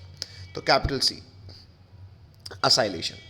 असाइलेशन भी हमको पता है सर, अल्काइलेशन में अल्काइल ग्रुप लगता है, असाइलेशन में acid R C double O वाला ग्रुप लगेगा। आइए इंग्लिश पढ़ा दो। कहता है aliphatic and aromatic primary and secondary amines react with acid chloride comma anhydride, क्योंकि डेरिवेटिव्स की बात कर रहे हैं, एस्टर्स बाय न्यूक्लियोफिलिक सब्स्टिट्यूशन। अब सर आपने एसिड डेरिवेटिव्स क्यों नहीं लिख दिया? क्योंकि बच्चों अमाइड के साथ ही काम नहीं होगा। क्यों नहीं होगा आप देखना, क्योंकि वो बन ही रहा है। देखना आगे इस प्रक्रिया को कहते हैं असाइलेशन। इंग्लिश आगे देखिएगा। कहता है the product obtained by acylation reaction are known as amides. इसे मैंने कहा भाई बाकी के डेरिवेटिव छोड़ो, यूज होंगे क्योंकि अमाइड चौथा डेरिवेटिव तो बन ही रहा है। कहता है this reaction is carried out in presence of base stronger than amine like pyridine which removes HCl so formed and shift the equilibrium to RHS, यानी कि राइट हैंड साइड। ये नहीं समझ में आया सर? बताओ जरा। बता रहा हूँ बेटा, देखो बेटा मान लो मैंने एक अमीन लिया, ये इथाइल अमीन है, 1 डिग्री अमीन है प्रॉपर। 1 डिग्री अमीन का रिएक्शन मैं करा रहा हूँ असाइलेशन मतलब एसिड क्लोराइड के साथ या उसके और डेरिवेटिव्स के साथ जो असाइल ग्रुप रखें। तो ये कार्बोक्सिलिक एसिड का ग्रुप है, फिलहाल मैं एसिड क्लोराइड यूज़ कर रहा हूँ। क्या होगा? नाइट्रोजन के लोन पर अटैक करेंगे, ये कार्बन का पाई सिग्मा बनेगा, कार्बन पे माइनस आएगा, लेकिन chlorine as a leaving group leave करने को तैयार है। O माइनस वापस इलेक्ट्रॉन देगा, Cl निकल जाएगा और जैसे Cl निकलेगा पैरेलली नाइट्रोजन पे प्लस आ गया है तो नाइट्रोजन हाइड्रोजन के इलेक्ट्रॉन देगा, मतलब ये H और ये Cl माइनस HCl के रूप में जाएंगे। ये मैंने जान के NCERT बताती है इसलिए मैकेनिज्म बता दिया है। अल्टीमेटली आप सीधा काम भी कर सकते थे कि नाइट्रोजन का लोन पर आया और Cl निकला और उसने हाइड्रोजन के इलेक्ट्रॉन ले लिए, पर एक्चुअल सच्चाई है बच्चों, ये प्रोसेस टेक्निकली मैकेनिज्म वाइज पहले पाई सिग्मा बनता है, फिर वो दोबारा इलेक्ट्रॉन दे के काम करता है। ये आपको ना भी पता हो बोर्ड से तो चलेगा, आगे मैं दिखा भी दूंगा। तो यहाँ पे अल्टीमेटली क्या हुआ? अच्छा HCl माइनस करने की जरूरत नहीं है क्योंकि HCl यहाँ पे प्रोडक्ट में इसने लिखा हुआ है। अच्छा ये HCl जो है बन गया और यहाँ बन गया हमारा अमाइड। कोई तकलीफ बच्चों यहाँ तक?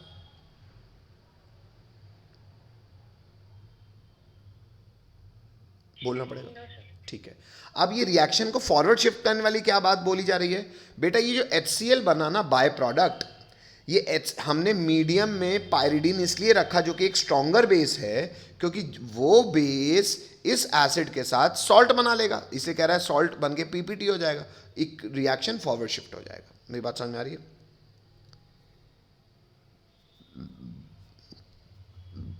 नेक्स्ट एक और मैंने अब 2 डिग्री अमीन का इस्तेमाल किया। 2 डिग्री अमीन भी सेम काम कर रहा है। अब देखो मैंने सीधा ही Cl निकाल दिया है ना, हालांकि दिखा रहा हूं पर सीधा प्रोडक्ट देखो, सीधा Cl और इसका एक H, तो इसका एक H गया, इसका Cl गया, अमाइड बन गया। नाम है, N से 2 अल्काइल ग्रुप जुड़े हुए तो NN डाई इथाइल और फिर ये IUPAC हमको पता है इथेनामाइड। हेलो ठीक है, चलो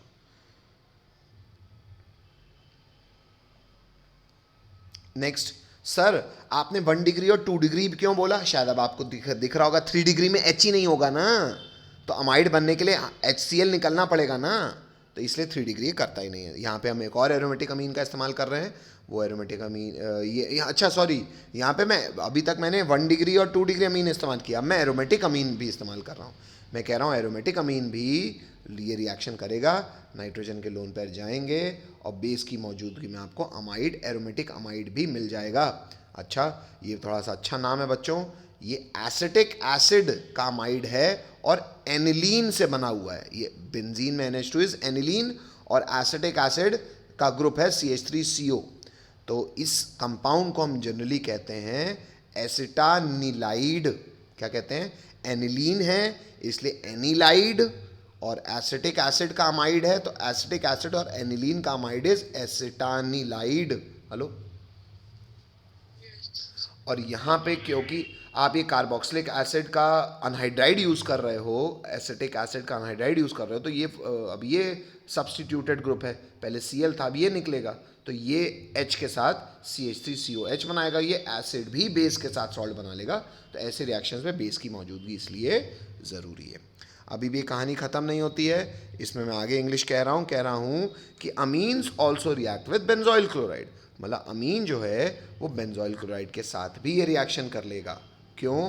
क्योंकि ये नहीं सोच लेना है अरे यार तुमको ये वाला बॉन्ड तो तोड़ना ही नहीं है, बेंजीन रिंग और ये वाला बॉन्ड तो तुमको छेड़ना ही नहीं है, तो क्या तकलीफ है, हमको तो ये वाला बॉन्ड तोड़ना है ना। तो ये भी रिएक्शन हो जाएगा। क्यों? क्योंकि ये अराइल एरोमेटिक बॉन्ड को तो तोड़ ही नहीं रहा मैं, जो इसमें पार्शियल डबल बॉन्ड कैरेक्टर है। तो ये भी आपको रिएक्शन दिख रहा है। नाम थोड़ा सा ज़रूर देख लीजिएगा बच्चों, जब आप इसको लिखोगे तो कुछ जनरल नेमिंग यहाँ पे बड़ी अच्छे से की हुई है, वो जनरल नेमिंग पे ज़रूर ध्यान दीजिएगा, लिखते समय ही आपको काम कर पाओगे।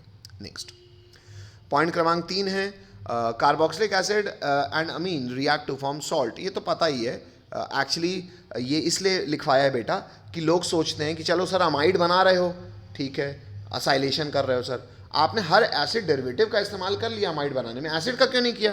क्योंकि बेटा एक्चुअली एसिड और अमीन मिलकर सॉल्ट बनाते हैं, हमें याद होगा, फॉलोड बाय हीटिंग करनी पड़ेगी तो अमाइड रिपोर्ट कर पाएंगे, सीधे नहीं, ऊपर हमने सीधे रिपोर्ट किया है। तकलीफ? ठीक है, आगे बढ़ो बच्चों। नेक्स्ट कैपिटल सी भी खत्म होता है, रिएक्शंस पे आते हैं। Next is capital D. Capital D बड़ा फेमस रिएक्शन है बच्चों, इसे कहते हैं कार्बाइल अमीन रिएक्शन। ये एक्चुअली एक टेस्ट भी है। आइए पहले इसकी इंग्लिश पढ़ लें, क्या है ये। कहता है अच्छा इंग्लिश आपको बाद में बताऊंगा, पहले आपको रिएक्शन बता देता हूँ। बड़ा अच्छा रिएक्शन है, ये भी आपने शायद देखा हुआ है अल्काइल हाइड्राइड में, एज इट इज़ रिएक्शन पूछ लिया जाता है, इतना फेमस रिएक्शन है। बच्चों 1 डिग्री अमीन ही ये रिएक्शन दिखाते हैं, 1 डिग्री अमीन का इस्तेमाल करना है। अच्छा 1 डिग्री अमीन चाहे एलिफेटिक हो चाहे एरोमेटिक हो, दोनों चल जाएगा, तो ऐसे लिखिएगा 1 डिग्री अमीन क्लोरोफॉर्म और बेस के साथ रिएक्शन करता है। क्लोरोफॉर्म एसिड की तरह बिहेव करता है, आपको पता होना चाहिए, बेस की मौजूदगी में कुछ करता होगा, डाइक्लोरोकार्बन, तो कम से कम आप ये समझ सकते हो कि कार्बन एक प्लस के रूप में मौजूद है, नाइट्रोजन के उन पर उस पर जुड़ जाएंगे, मैकेनिज्म नहीं बता रहा हूँ, बस ऐसे इतना हिंट दे रहा हूँ। तो नाइट्रोजन के साथ ही सी जुड़ जाएगा, बन जाएगा आइसोसाइनाइड, बाय प्रोडक्ट है KCl और पानी। हेलो, अच्छा ये इतना फेमस रिएक्शन क्यों है? क्योंकि बच्चों आइसोसाइनेट जब भी बनता है ना, ये भयंकर बदबू मारता है, तो बदबू से चेकिंग हो जाती है कि सामने 1 डिग्री अमीन था कि नहीं था। आइए इंग्लिश पढ़ दूँ आपके लिए, क्योंकि ज़रूरी रिएक्शन है, एज इट इज थ्योरी भी पूछी जाती है। इंग्लिश लिखी है कि एलिफेटिक एंड एरोमेटिक, मैं वहीं लिखवा भी दिया हूँ, प्राइमरी अमीन्स केवल करते हैं on heating with chloroform and ethanolic potassium hydroxide form, from नहीं है, फॉर्म बनाता है, फॉर्म बनाता है क्या? आइसोसाइनाइड्स, और आइसोसाइनाइड्स को कई लोग कार्बाइल अमीन भी कहते हैं, which are foul smelling substances, full stop. The reaction is known as carbylamine reaction और isocyanide test and is used as test for primary amines. क्यों? बांस मारता है, जो कैरेक्टरिस्टिक से पता चल जाता है। तो और दूसरी बात, केवल 1 डिग्री दिखाता है, नीचे लिखा भी हुआ है सेकेंडरी और tertiary amine do not show this reaction. लिखा ही है 1 डिग्री, मतलब 2 डिग्री 3 नहीं करेंगे, क्या लिखने की जरूरत है, पर चलो लिख लेना। तो ये हो गया बच्चों। अब सर हमने 1 डिग्री तो चेक कर लिया कि 1 डिग्री है कि नहीं है, 2 डिग्री 3 डिग्री चेकिंग को नियम है, हाँ बिल्कुल NCERT बताती है। तो बच्चों आगे बढ़ते हैं, नेक्स्ट रिएक्शन क्रमांक आ जाता है कैपिटल E, ये है reaction with nitrous acid. Nitrous acid के साथ रिएक्शन हमको डिस्टिंग्विश कराता है कि अमीन 1 डिग्री है कि 2 डिग्री है कि 3 डिग्री है। 1 डिग्री है कि नहीं हमने चेक कर लिया बदबू सूंघ के, लेकिन भाई कई लोगों को नहीं सूंघनी बदबू, भाई हम काहे गंध सूंघे, कुछ दे के करा लो, सूंघना जरूरी है। तो और भी टेस्ट हैं, नाइट्रस एसिड का टेस्ट बहुत फेमस टेस्ट है, NCERT बताती है, पता होना चाहिए। आइए देखें, इसमें पॉइंट नंबर 1 लिख रहे हैं हम कि जो पहले अलग अलग बात करेंगे, पहले 1 डिग्री की बात कर रहे हैं। तो कहता है primary aliphatic Amin react with nitrous. अच्छा ये अभी सिर्फ एलिफेटिक की बात कर रहा हूँ, यहाँ पे एलिफेटिक एरोमेटिक कॉमन नहीं है। आइए देखते हैं क्यों। कहता है primary aliphatic amines react with nitrous acid to form aliphatic diazonium salt which being unstable liberate nitrogen gas quantitatively and alcohols. Quantitative evolution of nitrogen is used in estimation of amino acid and proteins। ये ज़्यादा हो गया बेटा, ये आपको पता होने की ज़रूरत नहीं है। तो यहाँ पे क्वांटिटेटिव वाली बात भी हटा देना और यहाँ क्वांटिटेटिव शब्द भी हटा देना। हेलो,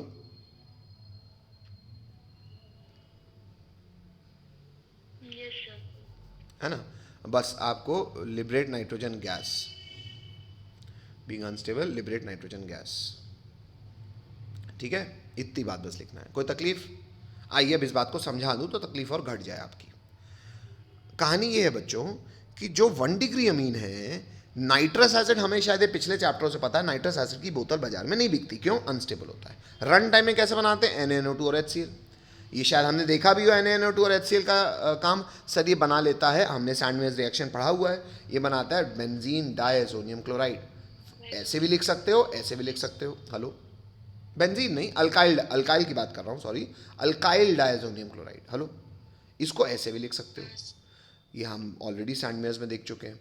अच्छा, अब वैसे तो अल्काइल डायसोनियम तो वैसे अराइल फिर भी स्टेबल होता है, तो स्टेबल भी नहीं होता, तो पानी मौजूदगी में ये अनस्टेबल है, तो टूट जाएगा, नाइट्रोजन गैस रिलीज हो जाएगी, और जो पानी है नाइट्रोजन गैस रिलीज होगी तो इलेक्ट्रॉन ले जाएगी R से, R पे आ जाएगा प्लस, इस प्लस को देख के पानी अटैक कर देगा और बना देगा एल्कोहल। हेलो, नाइट्रोजन गैस और HCl रिलीज हो गया। कोई तकलीफ?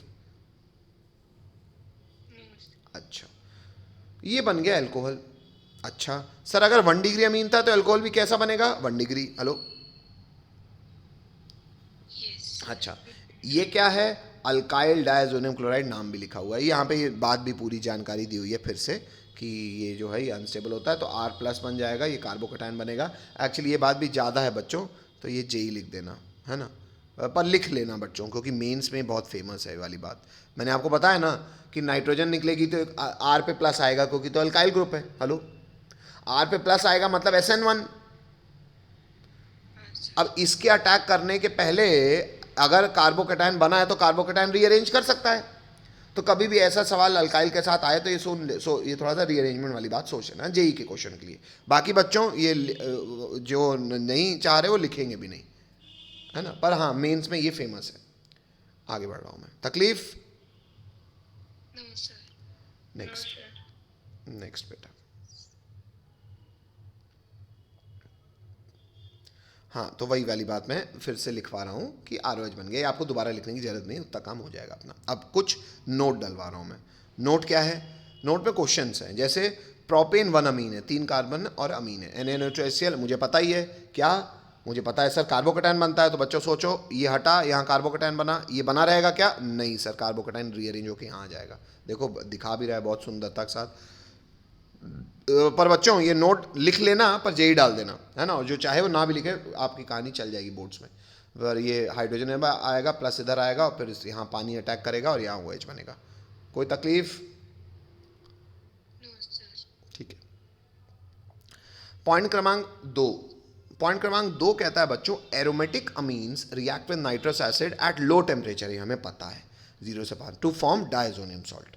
अल्काइल 1 डिग्री अल्काइल अमीन्स के साथ तो हमने समझ लिया, अब हम एरोमेटिक के साथ बात करते हैं। ये एक्चुअली सैंडविच रिएक्शन वाली बात है, तो ये बन गया बेंजीन।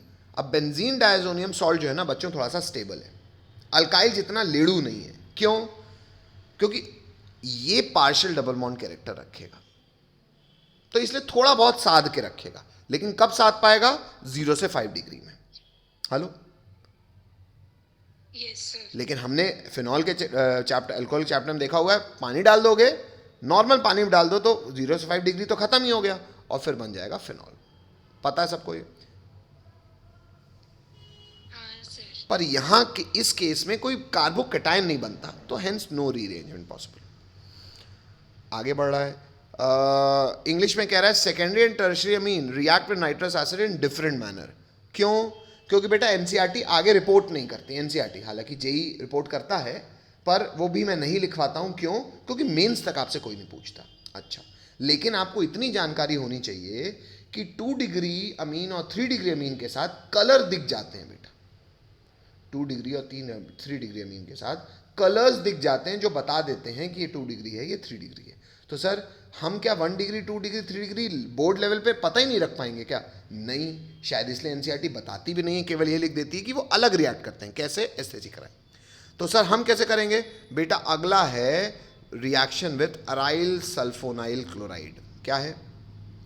Aryl sulfonyl chloride. और ये बहुत फेमस रिएजेंट है बच्चों, इसे कहते हैं हिंसबर्ग रिएजेंट। क्या कहते हैं? Hinsberg reagent. और ये बोर्ड्स में बहुत आता है। तो अब हिंसबर्ग रिएजेंट क्या है, इसके साथ रिएक्शन होने के बाद 1 डिग्री 2 डिग्री 3 डिग्री का डिस्टिंक्शन कैसे होता है, इसको हम पढ़ेंगे लेकिन अगली मीटिंग आईडी में। धन्यवाद।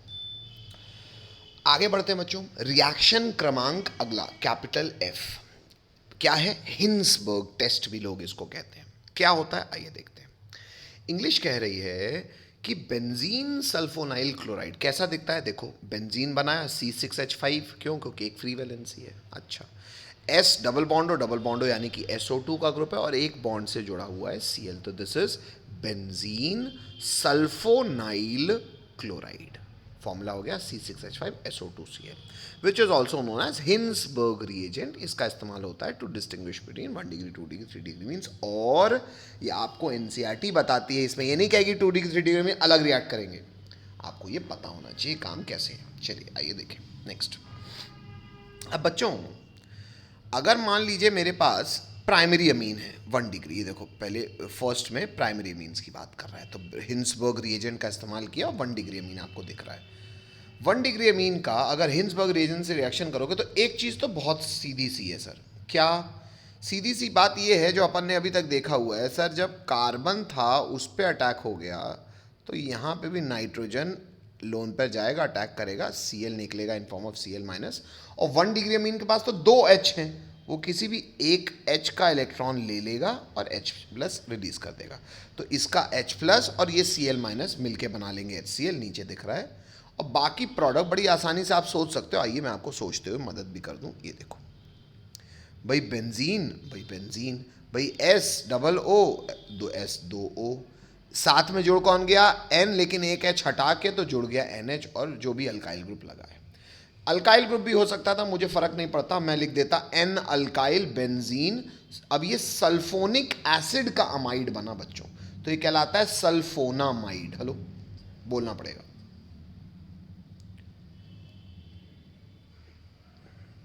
बोलना पड़ेगा। Yes, sir. ठीक है। इंग्लिश लिखी हुई है कि the hydrogen atom to attach to nitrogen in sulphonamide is strongly acidic due to presence of strong electron withdrawing group sulphonyl group, hence it is soluble in alkali. कहने का अर्थ ये है कि बच्चों ये जो प्रोडक्ट बना ना, ये 1 डिग्री अमीन से बना है, तो अभी भी इस नाइट्रोजन के पास एक हाइड्रोजन अभी भी बचा हुआ है। अच्छा, अगर बचा है तो क्या हो गया सर? बेटा ये नाइट्रोजन क्योंकि अब सल्फोनाइल मतलब लगभग सल्फ्यूरिक एसिड टाइप का ग्रुप है, आपको नहीं लगता ये और ज़्यादा इलेक्ट्रॉन खींच रहा होगा, तो नाइट्रोजन को और गुस्सा चढ़ा रहा होगा, तो नाइट्रोजन अभी भी इस हाइड्रोजन का इलेक्ट्रॉन लेके H प्लस के रूप में रिलीज करना चाह रहा है। अगर अब नाइट्रोजन ने इस हाइड्रोजन का इलेक्ट्रॉन लिया तो ये तो बन जाएगा N plus, sorry N minus. Hello hello, Okay. और ये H प्लस रिलीज करेगा कब? अगर कोई बेस आ गया। बेस भी मैं हलवाल बेस नहीं, अल्कली का इस्तेमाल कर रहा हूं। मान लो मैंने NaOH का इस्तेमाल किया, किसके साथ? इसके प्रोडक्ट के साथ। अब ये प्रोडक्ट इसका H प्लस और इसका OH माइनस मिलकर पानी बनाएंगे और ये प्लस और ये माइनस मिलकर सॉल्ट बना लेंगे, और ये सॉल्ट बच्चों प्रेसिपिटेट हो जाएगा पानी से। क्यों? क्योंकि ऑर्गेनिक कंपाउंड का सॉल्ट है। हेलो, और प्रेसिपिटेट होता हुआ दिखेगा। हेलो, हाँ सर। मेरी बात समझ में आ रही सबको? Okay, sir. आगे देख लीजिए बेटा, आगे देख लीजिए। अच्छा अच्छा, नहीं बेटा, एक थोड़ा सा कहानी ये है कि सर अगर ये जो नाइट्रोजन कंपाउंड है ये कायदे से ऐसे ही है, तो ऑर्गेनिक कंपाउंड सर, तो ये ऐसे ही पानी में प्रेसिपिटेट हो जाएगा। हेलो, थोड़ा सा कहानी गलत बोल गया मैं, फिर से सुन लो, फिर से सुन लो। 1 डिग्री अमीन था, 1 डिग्री अमीन बेंजीन सल्फोनाइल क्लोराइड के साथ जब रिएक्शन करके सल्फोनामाइड बनाएगा, ये सल्फोनामाइड एक वाइट प्रेसिपिटेट होता है और ये हमको दिखता है। हेलो हेलो हेलो, अच्छा, ये वाइट प्रेसिपिटेट अगर एक बेस के साथ, अब मतलब एक एक्वस बेस डाल दो आप उस प्रेसिपिटेट में, वो उस एक्वस बेस के साथ रिएक्ट करेगा। क्यों रिएक्ट करेगा? क्योंकि ये अभी भी एसिडिक है, इसका H+, इसका OH- और मिल के बना लेगा सॉल्ट। अब हाँ, वैसे बात ये ज़्यादा जेन्युइन लग रही है कि सॉल्ट भले कोई भी ऑर्गेनिक कंपाउंड का, salt is generally soluble in water. Hello, हाँ सर। अच्छा, तो सर ये टेस्ट कैसे हुआ? एक बार ये बात को फिर से सुन लो। टेस्ट ऐसे हुआ, रिएक्शन क्या हो रहा है बात तो दिख रहा है। आइए आपको टेस्ट एक बार याद करा दूं कि मान लो एक टेस्ट ट्यूब है, उस टेस्ट ट्यूब में ये अमीन पड़ा हुआ, मुझे बताना है 1 डिग्री है, 2 डिग्री है, 3 डिग्री है। अगर ये 1 डिग्री है तो मैं इसमें डालूंगा सबसे पहले हिंसबर्ग रिएजेंट। हिंसबर्ग रिएजेंट जैसे मैं डालूंगा तो ये सॉल्ट सोल्यूशन में मैं ऑब्जर्व करूंगा। अच्छा, पहले सोल्यूशन था तो मैं इसको सोल्यूशन जैसे दिखाता हूं कि मान लो पहले पहले सोल्यूशन था कौन, 1 डिग्री अमीन का, ठीक है। 1 डिग्री अमीन के सॉल्ट में मैंने हिंसबर्ग रिएजेंट डाला, अगर वो 1 डिग्री अमीन था तो वो नीचे वाइट प्रेसिपिटेट होके एक प्रेसिपिटेट दिखाएगा। वो कौन है? वो सल्फोनामाइड है। अच्छा, अब वो सल्फोनामाइड को मैंने, बाकी सबको छान लो और केवल इसको, ये प्रेसिपिटेट को यहाँ रहने दो। अच्छा, ये प्रेसिपिटेट पे अब मैंने एक एक्वस बेस डाला। क्या डाला? Aqueous NaOH। अब एक्वस NaOH से ये प्रेसिपिटेट वापस घुल जाएगा। क्यों? क्योंकि ये सॉल्ट बना लेगा। क्यों? क्योंकि इस पास अभी भी एसिडिक हाइड्रोजन है। मतलब दिखा क्या आपको? हिंसबर्ग रिएजेंट डालने में वाइट पीपीटी और एक्वस बेस डालने में पीपीटी डिसॉल्व्स। हेलो, हाँ सर। ठीक है, आगे बढ़ता हूं। आगे क्या है सर? अब बेटा मान लो 2 डिग्री अमीन था, तो 2 डिग्री अमीन वाइट पीपीटी तो बना लेगा। क्यों? बेंजीन सल्फोनामाइड तो वो भी बनाया। हेलो भाई, NN die alkyl benzene sulphonic acid का अमाइड यानी कि सल्फोनामाइड तो वो भी बनाया।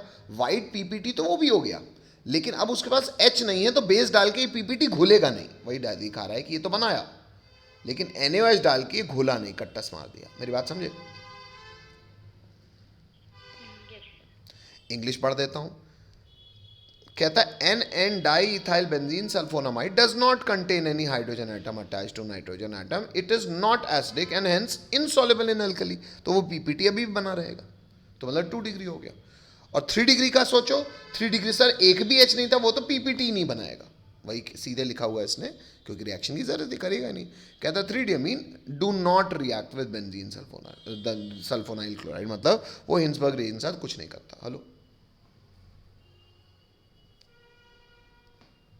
हेलो, जी सर। एक नोट डाला हुआ है, आपको ये जानकारी होनी भी चाहिए। जानकारी ये है बच्चों कि दीज डेज यानी कि आजकल हिंसबर्ग रिएजेंट की जगह, बेंजीन सल्फोनाइल क्लोराइड की जगह हम पैराटोलुइन टोलुइन सल्फोनाइल क्लोराइड यूज़ करते हैं। हालांकि एनसीईआरटी में बात लिखी हुई है तो पता हो तो ठीक है, क्योंकि एक्चुअली बेटा इसमें कुछ बहुत लॉजिक नहीं है, परसेंटेज यील्ड का फ़र्क पड़ जाता है। जैसे कि हमारा ये था SO2Cl,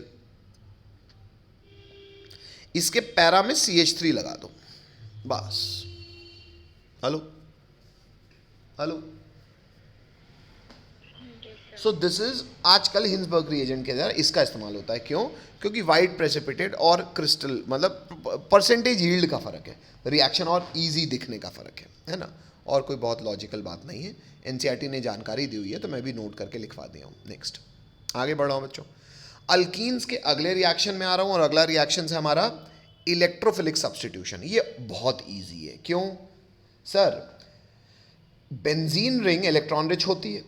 अच्छा, उसमें NH2 एक प्लस आर लगाने वाला ग्रुप आ गया है, वो उसमें और इलेक्ट्रॉन रिचनेस क्रिएट कर देगा। हाँ, कहाँ करेगा? ऑर्थो और पैरा पोजीशन में। अरे सर, फिनॉल के केस में पढ़ा हुआ है, सेम है बेटा। आइए देखें। कहता है due two plus are effect of NH2 group, ortho and para position of NH2 group became centres of high electron density. बहुत इलेक्ट्रॉन आ जाता है, इसलिए NH2 इज ऑर्थो और पैरा डायरेक्टिंग होता है and a powerful activating group. Activating group मतलब जैसे phenol के केस में आपको याद होगा, इलेक्ट्रोफाइल बनाने की भी जरूरत नहीं, वो खुद बन जाते हैं। हेलो हेलो, हाँ रुक जाओ बच्चों 1 मिनट।